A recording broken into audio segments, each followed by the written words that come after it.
सामने देबो रंगवा लगाएगे। अखना सब सुन रहल छी मां शीतला रिकॉर्डिंग स्टूडियो किरतपुर बाजार। म्यूजिक डायरेक्टर धर्मेंद्र राज।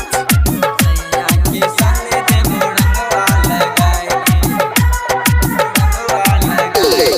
जाके ससुरवा जान गेलही भुलाएगे, जाके ससुरवा जान गेलही भुलाएगे। सैया के सामने देबो रंगवा लगाएगे, सैया के सामने देबो रंगवा लगाएगे। जाके ससुरवा जान गेलही भुलाएगे, जाके ससुरवा जान गेलही भुलाएगे। सैया के सामने देबो रंगवा लगाएगे, सैया के सामने देबो रंगवा लगाएगे।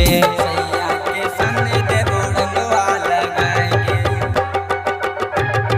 रंगवा लगाएगे। सैया के सामने देबो रंगवा लगाएगे। होली के दिन हमरा यादे आबैया, होली के दिन हमरा यादे आबैया।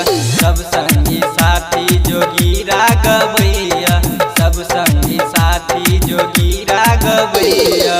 सैया तोहर बोलतो देबो गोली सटाएगे, सैया तोहर बोलतो देबो गोली सटाएगे। ससुरा में जाके देबो रंगवा लगाएगे, ससुरा में जाके देबो रंगवा लगाएगे।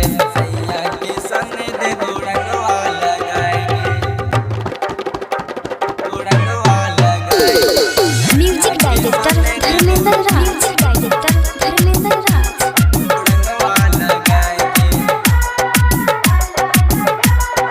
रंगवा लगाएगे। बचपन से करे रही हमरा से प्यार गे, बचपन से करे रही हमरा से प्यार गे। तब किया के लिए दोसर जोगार गे, तब किया के लिए दोसर जोगार गे। रामलाल संगम क गेलही भुलाएगे, संतोष अरिया के लेली घरवा बसाएगे। ससुरा में जाके देबो रंगवा लगाएगे, सैया के सामने देबो रंगवा लगाएगे। अखना सब सुन रहल छी मां शीतला रिकॉर्डिंग स्टूडियो किरतपुर बाजार।